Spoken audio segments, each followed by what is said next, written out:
จะสร้างเขามาเราเห็นผู้เดียวเลยนะมีผัวอยู่ในผัวเรามาเห็นนะบัดนี้น่ะเอาเพิ่นยังว่าเคยเพิ่นยังว่ามีผัวเด้เพิ่นมีลูกมีผัวเนาะยังเลยโสดโสดโปรดมีผู้ใดเอาบ่แน่เนาะบ่แม่นเจ้าบ่เอาเขาบ่หรือเขาบ่เจ้าอย่าว่าเขาคนขี้ร้ายเนาะตัวงามอยู่นะเออคนผู้จบผู้งามอยู่นะติตัวผู้จบผู้งามอยู่เนาะ21 ปีเคยไปหาเงินอยู่ไสเนี่ยทางก็ได้นี่แหละมื้อใดก็ไปขึ้นไปเวียงนำลุงมื้อใดนะบ่มื้อใดก็บ่ได้ไปฮอดเฉยไปฮอดไปกับลุงคือว่าลงทางเนาะบ่ลงไปเฮ็ดเวียกหยังก็อยู่เวียงเฮาก็เฮ็ดเวียกสวนกล้วยแล้วเขาชวนให้เขาสวนกล้วยให้เพิ่นเดือนนึงเท่าไหร่200 ล้านนี่บ่ว้าโอ้ไปว้าวดีเราเอาลีแล้วเดือนนึง200 ล้านพุ่นแม่นบ่ชาวดำก็แม่นบ่ไว้มันเป็น2 ล้านนี่เชื่ออยู่2 ล้าน200 ล้านเป็นเศรษฐีนี่ชาวดำเว้ยโยปีหนึ่งเนาะปีนึง200 ล้านค่อยก็ปีหนึ่ง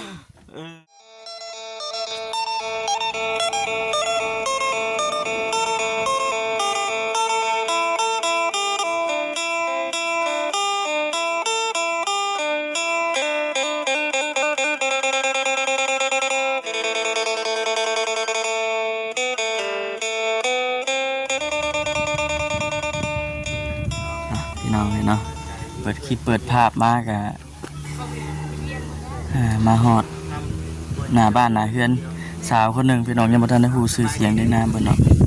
สบายดีเอามาเพิ่นกับทางบ่ตามสบายดีเด้อ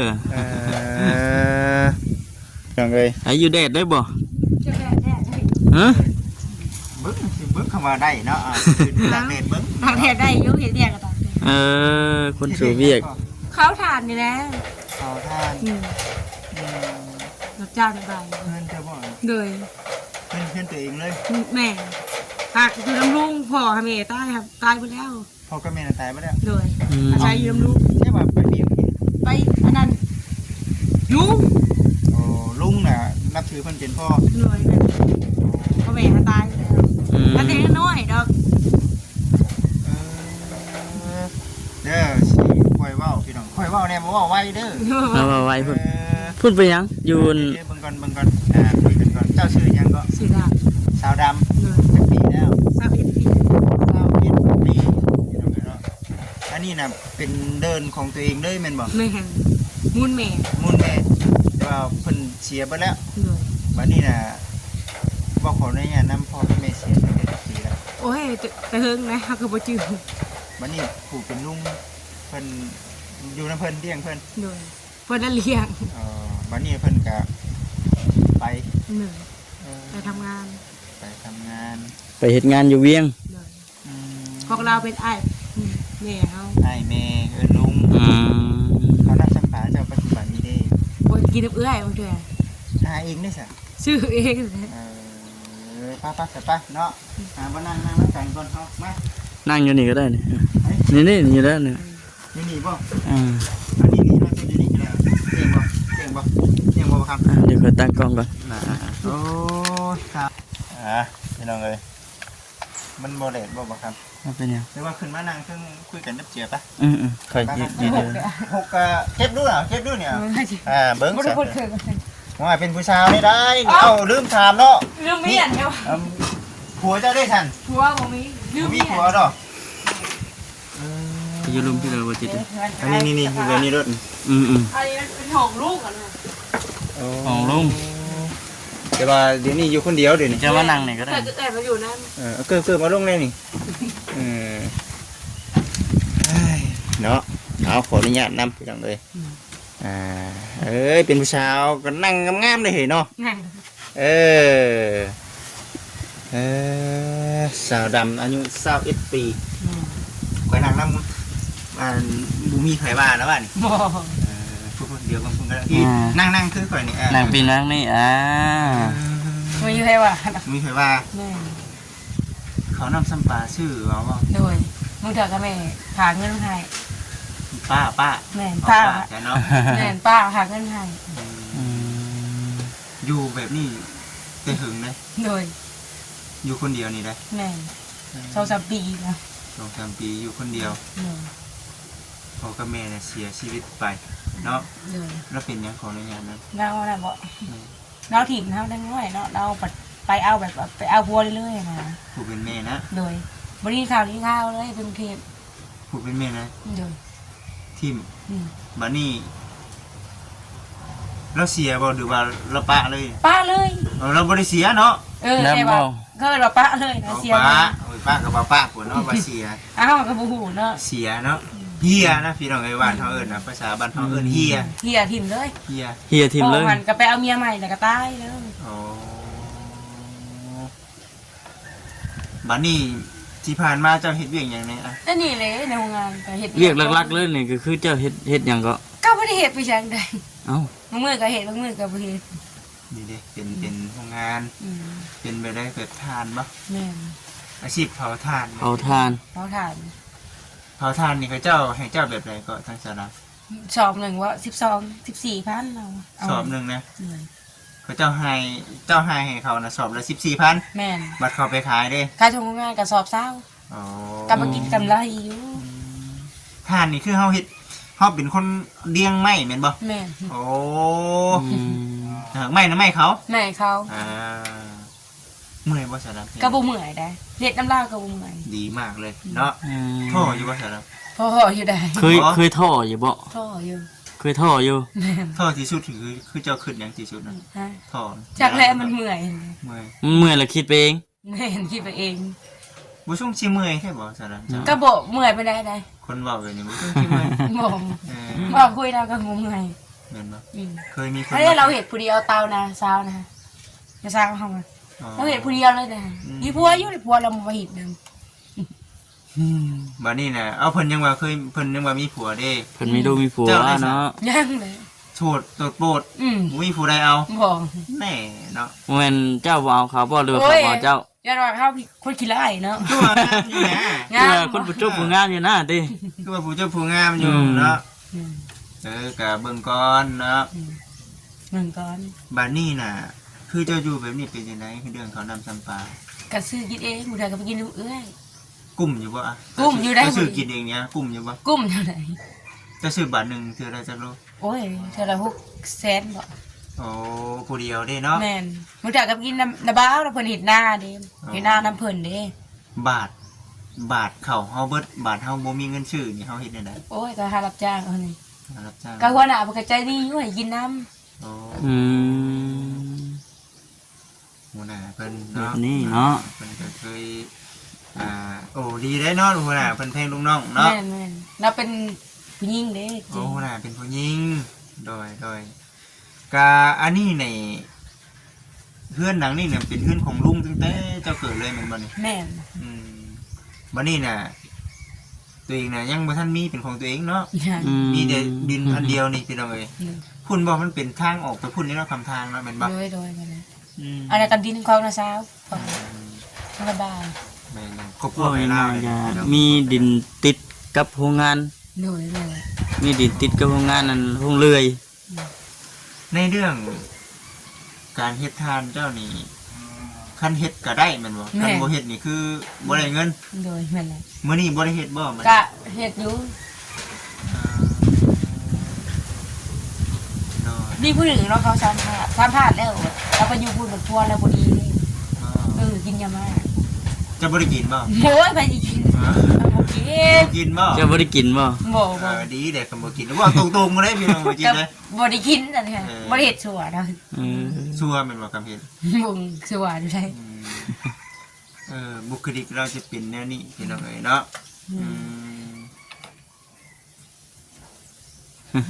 อันน้ำในดิค่ะ น้ำนายก็ซื้อกิน ชื่อบ่ น้ำอาบน้ำหยังได้ เด้ได้อ่ะ มีครบเบิดเลยเนาะเรื่องน้ำเรื่องในเพิ่นก็ได้ ที่ครบเบิด เอาเจ้าบอกคนอย่างนั้นเจ้าบ่ย่านบ่นอนคน เอากระยานบางเทื่อก็ย่านอยู่บางเทื่อก็บ่ย่าน เคยมีบ่แบบว่ามีคนมาหยอก โอ้ยบ่ เนาะยันว่าเนาะเป็นผู้สาวอยู่เพื่อนคนเดียวบ่มีแม่นบ่เพราะว่าแถวนี้เฮาก็ฮู้ๆกันอยู่แล้วเนาะคนบ้านเฮาเองพี่น้องเอ้ยเนาะ อ้ายมาแต่เทื่อเล่นเนี่ย ทื่อเดียวนี่แหละว่าอยู่ก็คือว่าแล้วพี่น้องเอ้ยเนาะ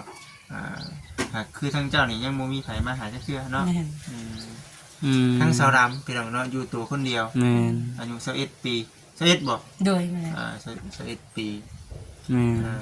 เคยไปหาเงินอยู่ไสเนี่ยทั้ง ก็ได้นี่แหละมื้อใดก็ไปขึ้นไปเวียงนำลุงมื้อเดือนนะ บ่ มื้อใดก็บ่ได้ไป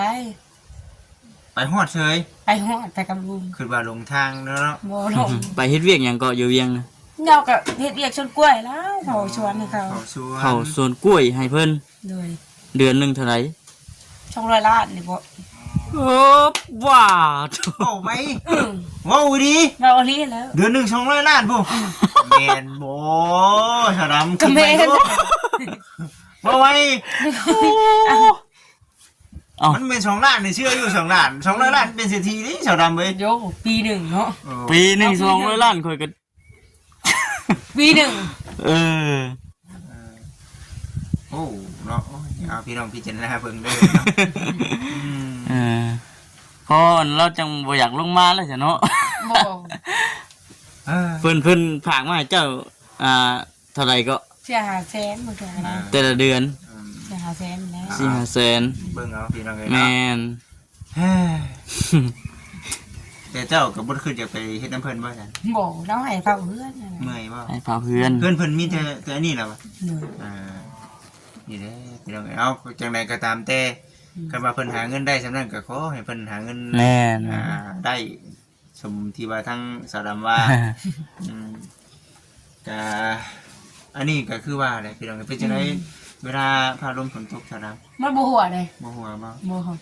ยังดีคันว่าบ่หัวเนาะ มันบ่หัวเลย ต่างเผาเพื่อนในเพิ่นแน่แล้วก็เฮ็ดงานอยู่นี่แน่เนาะ แม่นก็ไปของตัวเองเฮือน ดินตัวเองได้ ดินตัวเอง แม่น เพื่อนก็เป็นเพื่อนตัวเอง แม่นเหมือนดินดาวในลุงเราบ่ บ่ มี แม่นดินดุง โมเมนดินของลุง ฮะแม่นอยู่สมมุติว่าลุงสิมาเฮ็ดเฮือนเนี่ยเราบ่เฮ็ดดอกอยู่นี่เนาะ แม่นแล้วไปเฮ็ดอยู่คนใหม่อยู่ระวัง แม่น อันนี้ให้ซุมเฮา นี่ปั่นให้เจ้าเลย แม่นมีหน้าก็มีอยู่นะ ดำหน้าเป็นอยู่บ่ เป็น มาพบพ่อเนาะทั้งสาวดำเพิ่นเนาะกับบ่ได้อันนั้นดอกพี่น้องเนาะเพราะว่าหนึ่งก็คือมื้อนี้น่ะตั้งจิตตั้งใจมาเพราะว่ามีทั้งครอบครัวหนึงเนาะเขาเจ้าแนะนำมาพร้อมกันกับทั้งบ่แสนนั่นแหละพี่น้องเอ้ยมื้อนี้ก็ได้แต่ว่าพอมาถามไทยเนาะทั้งน้องเพิ่นผู้นี้น้องดำเพิ่นก็ว่าอยู่คนเดียวพ่อกับแม่เสียไปแล้วเนาะ เดี๋ยวไปแล้วอยู่ลุง พ่อน่ะเสียแต่ว่าแม่น่ะปะละ ปะ ไร อยู่ เลย เลยแต่น้อย ผู้เป็นแม่นี่ไปไทยเปล่า แม่นโมนี้ข่าวเลย บ่ได้ฮู้จักข้าวเลย โดย จักเพิ่นสิตายได้ดีจังใดบ่จักหยัง บ่ เพิ่นไปจักปีแล้วแม่น่ะ ไปหลายปีแล้วนะ เจ้าชื่อเพิ่นอยู่บ่ ชื่อหนู แม่หนู แม่หนู แม่ พ่อชื่อนวลพ่อเขาชื่อนวล พ่อ พ่อนวลแม่หนู เจ้าน่ะชื่อด ทองมีเอ้ยทองมีน่ะก็ไปอยู่ในพัวแล้ว ำหากเจ้าคิดว่าแม่เจ้านี่ไปมีครอบครัวใหม่หรือว่า เพิ่นเสีย รับไปเลย ไปเลย ฝาผัวใหม่เลย เอาผัวใหม่ได้เลยได้พี่น้องเอ้ยเนาะหากบ่หากเราเป็นคนบ้านนี้เลยบ่พ่อแม่เจ้าน่ะ แม่น เฮากับบ่ช่างว่าได้พี่น้องคนเข้าตะกี้น่ะเวลาไปไทยตะกี้เนาะมักจะบ่ติดต่อเนาะได้ ต่อมาเนี่ยาก โดดไปได้เลย แม่น ช่วง อาจสิว่าเราอยากสิมาหาเจ้าอยู่กับมีแต่ว่าเราบ่จัก แล้วมาบ่ได้พัวไผมาใครมาเลยสิขาทิม เอ้า อ้าว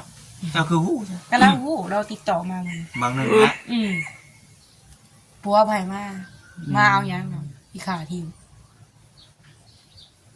จะฮู้ว่าเราอยู่ไสเด่น จ้ะแล้วก็นี่บ่ฮู้เลยแบบนี้ โดนแล้วบ่ได้ติดต่อกับแม่ โดยมันแม่น จักปีแล้ว หลายปี เข้าตะกี้เพิ่นว่าว่า แม่น ยิงว่าบ่นี่แฮงเป็นห่วงแล้ว เนาะ เฮาบ่ฮู้ว่าแม่เฮานี่จักอยู่จักไปเดี๋ยวนี้เนาะ คิดฮอดอยู่บ่ ก็คิดฮอดอยู่แต่ก็บ่คิดฮอดปานใด เอ้า เอ้า คิดฮอดอยู่หังบ่คิดฮอดปานใด มันก็ชินแล้ว อาจสิเป็นไปว่าความห่างเหินหรือว่าเฮาบ่ได้เห็นกันหรือว่าบ่ได้คุยกัน มันก็เลยแบบ สิ้นแล้วเนาะ ชิน ชินแล้ว แต่พ่อนี่คือว่านี่เนาะแบบว่าเตะแยกไป แตกแยกกัน เตะแยกกันหน่อยเนาะครอบครัวเตะแยกนะวันนั้นไปไหนเนาะ ครอบครัวแตกแยกปล่อยให้น้องดำนี่ อยู่ผู้เดียว อยู่คนเดียว เคยบ่ไปหาขอเขา บ่เลยก็บ่เคยไปไหนเลยเอาไป หือ บ่เคยขอเขาอย่างวะ บ่เคยขอเขาจักเทื่อ บ่ มีแต่หาเงินซื้อเอา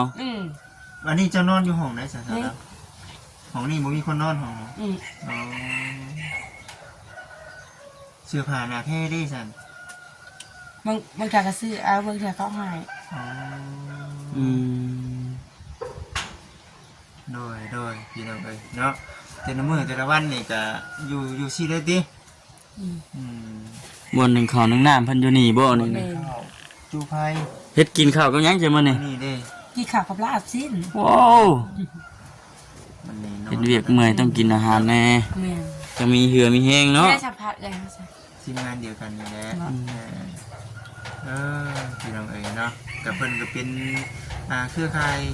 กันนั่นแหละญาติพี่น้องกันพี่น้องเนาะคันว่าเฮาก็ฮู้อยู่นี่ครอบครัวไผครอบครัวลาว แม่ เนาะ น พระเจ้า เพิ่น ก็ เพิ่นก็มีครอบครัวเพิ่นแล้ว แม่ นั่นแหละสาเหตุที่ว่าทั้งน้องดำเพิ่นจึงอยู่ผู้เดียว แม่ เพราะเอื้อยก็มีอัน แต่ ลู ข้าว กมี ที่พี่ ผัว อยู่น้ำเอ้ยปะ โดยมันอยู่น้ำเอื้อย บัดนี้เอ้ยไปเอาลูกเอาผัวแล้วเจ้าก็อยู่คนเดียวมัน แม่ เดี๋ยวนี้นะตะกี้เอ้ยได้ค่ะเป็นจะได้ชดช่วยกัน ช่วยกันแล้ว บัดนี้เพิ่นก็ครอบครัวเพิ่นลูกเพิ่นเนาะ แม่ โอ้ยพี่น้องเอ้ยเนาะงมเงียบๆใช่ได้ติ ไม่ได้ก็ไปดินน้ำเอื้อยไปดินน้ำ ไปดินน้ำลูกน้ำลานไป แม่ บัดช่วงใดอีกบัญชีเฮ็ดหายทานนี่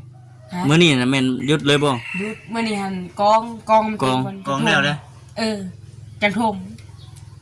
กองแล้วบ่กองใหม่นะ กองแล้ว ช่วงแรงเพิ่นว่าบัดน่ะ มาแรงกันลงทม ให้มันแดดอ่อนก่อน โดย โดยพี่น้องเอ้ยเนาะสิได้เนาะทางสาวดำเพิ่นพี่น้องเอ้ยเนาะสิแหละอยู่ไปแบบนี้ติ แม่ คือช่วงยามเพชรยามหอนได้ไปหาอยู่ป่ะ โดยไปหา หาอยู่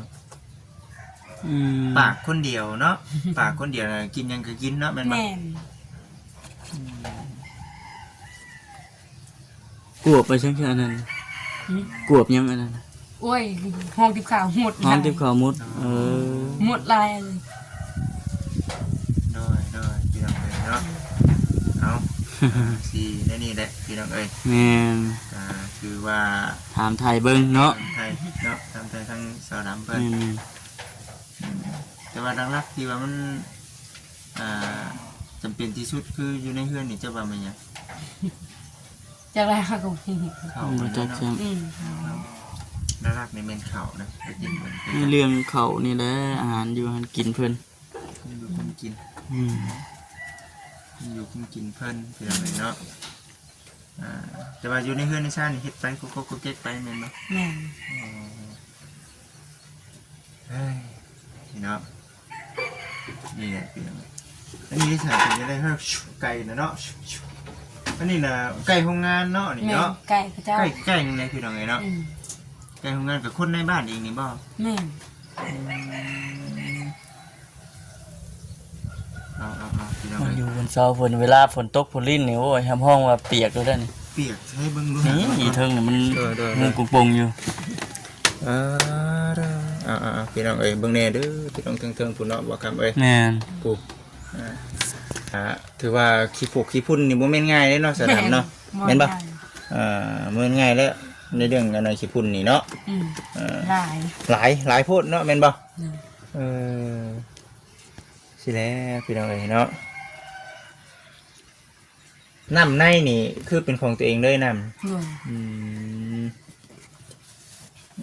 มากินก็ซื้อเอา แม่ น้ำกินก็ซื้อเช็ดทุกสิ่งทุกอย่าง อยากอยู่ผู้เดียวเนาะบ่คิดอยากหาอันผู้บอกผู้บ่าวได้บ่ บ่ ฮะ บ่ ยังบ่คิดอยู่ บ่คือ เป็นจังไดคือบ่คิดอยากได้ บ่อยากได้ ลำพังตัวเองผู้เดียวก็ยังพอแห้งเลยติ ยังบ่รอด ยังสิบ่รอดแล้วก็เลยบ่ฮอเอาก็เลยบ่ฮอคิดมัน แม่ ก็เลยบ่เข้าขึ้นมัน ยันว่าอยากได้ผัวมาเฮ็ดสร้างชาหาเงินหาคำซอยกัน ยังบ่คิดเนาะ ยังบ่ขึ้นเลย อดลำบากผู้เดียวไปก่อน แม่น คนลำบากผู้เดียวไปก่อนเนาะพี่น้องเอ้ยเนาะสิแล้วผู้หญิงอยู่คนเดียว อยู่ผู้เดียวตะกี้แอบบ่เอาผัวก็อยู่น้ำเอื้อย แม่นบ่ แม่น อ๋อวันนี้เอาผัวแล้วก็ อยู่เดียว อยู่คนเดียวเนาะหม้อหนึ่งหม้อแกงเฮา อืม มี นี่ เกลือปลาแดกปิ้งนัวเฮาเด้ ครบชุดเบิด ครบสูตรเบิด อืม อันนี้บ่ถวยบวงเจ้าอันนี้บ่ แม่น เออ ก็บ่ได้ออกมาหลายซ้ํ ออกมาหลายอันนี้ก่อนสิล้างบ่นี่ แม่น ก่อนสิล้างถวยล้างบวงเพิ่นแล้วพี่น้องเอ้ยเนาะนี่ก็โอ้ยแน่ดิติ๊บข้าวติ๊บข้าวเพิ่นประชานยังหลายอยู่บ่เดี๋ยวนี้ ยังหลายอยู่ ยังหลายอยู่บ่ยันว่าเนาะดีแล้วคันว่ายังหลายหั้นนะก็คือว่าหั่นแหละพี่น้องเอ้ยนี่แหละทางบ่จิตเองก็มาหาอีกครอบครัวนี่ก็ถือว่าเอ้าเป็นอีกครอบครัวหนึงซะอยู่คนเดียวเนาะสะดามเนาะ โดน อยู่คนเดียวตัวมันเป็นยังไงนะสะดามบาง โอ้ยมันอันนั้นมันลมมันแฮง บ่เข้ายังอันนั้นน่ะ บ่อันนั้นชีกไผ บอนสวิกไผโรงงานเพิ่น บ่ของเราเองน่ะ โอ้ไปมาหันเลย แม่นเข้าไผเอง เขาไผเองพี่น้องเอ้ยเรื่องน้ำเรื่องในนี่ก็เป่งมาใช่นี้เนาะ แม่นๆเอา ตักแน่ดีเนาะไปๆใส่พี่น้องเอ้ยอยู่นี่แล้วเจ้านั่นนั่งอยู่นี่แล้วเดี๋ยวมื้อนี้น่ะเดี๋ยวสิเบิ่งมันมาครั้งแรกเนาะพี่น้องแต่บ่ได้ฮอดชื่อบ่ได้ชื่อขนมมา เนี่ย เบิ่งบ่เอาว่าเงิน เอาอยู่แต่ทางไทยนี่ เงินเท่าไหร่เด้อบ่ซั่นบ่ลายแล้วบ่จิตก็บ่ลายบ่จิตเด้อนี่เด้อ โดย อันนั้นบ่คำอันนี้ก็มีอยู่50,000มุกกับใจแล้วอันนั้นเงินนี่ไปเจ้าชื่อเนี่ย ชื่อกิน ก็ชื่อคิดเนี่ยเนาะพี่น้ แม่ องมีหยังอยากเว้านำมันน่ะเห็นบ่ครับ มีหยังอยากเว้านำทางผู้รักผู้ใหญ่ เอาไปได้ขอบคุณเนาะ ฮะ FC ผู้เพิ่นดังพังนี่เจ้าว่าอยากให้เพิ่นซอยหยัง ในซอยเข้าน้ำนี่แหละ อยู่ในข้าวน้ำแม่นบ่ เลย สำคัญแม่นบ่ แม่ เรื่องอื่นบ่เอาละ ในมือหนูเอา อยากได้แต่ข้าว แม่ อืมโดยพี่น้องเนาะสิได้นี่นะมีแต่ว่าจังไดก็กดเอาชูๆไม่ได้อยากได้อย่างเขาอย่างเดียวผู้ว่าได้อยากได้อยู่บ่ บ่เอาไป อย่าพามาใกล้บ่ มาพามาใกล้กันบายบายเลย บ๊ายบาย ย่าได้ใส่กี่ว่าสิหาผู้ว่าให้ย่า บ่แต่อ้ายเดี๋ยวบ่ได้เมียกันแล้ว มีแล้วไอ้น่ะมีแล้วไอ้น่ะ เอาเบ็ดยังเด้ ฮะ เอาเบ็ดยัง เอาหามานึ่งข้าวนึ่งน้ำนี่ได้แบบเฮ็ดหาเงินช่วยกัน โอ้น้องก็บ่อยากเอาแล้ว เอาจำเป็นที่สุดก็คือเรื่องเข่าเนาะ แม่ ผัวนี่ยามันเมา บ่เอา เพื่อนฉันเลยเพื่อนฉันแต่งคือที่เห็นนั่นแหละเนาะ แม่น เอาสาวเนาะมีแต่ว่าเดียวจังว่ากันอีกเทื่อเด้อ แม่ พี่น้องเด้อสู้ๆเด้อสาวดำสู้ๆสู้ๆขอบใจหลายๆขอบใจหลายๆนี่ดิพี่น้องเอ้ยบอกบ่เสียนมากก่อนจังหน่อย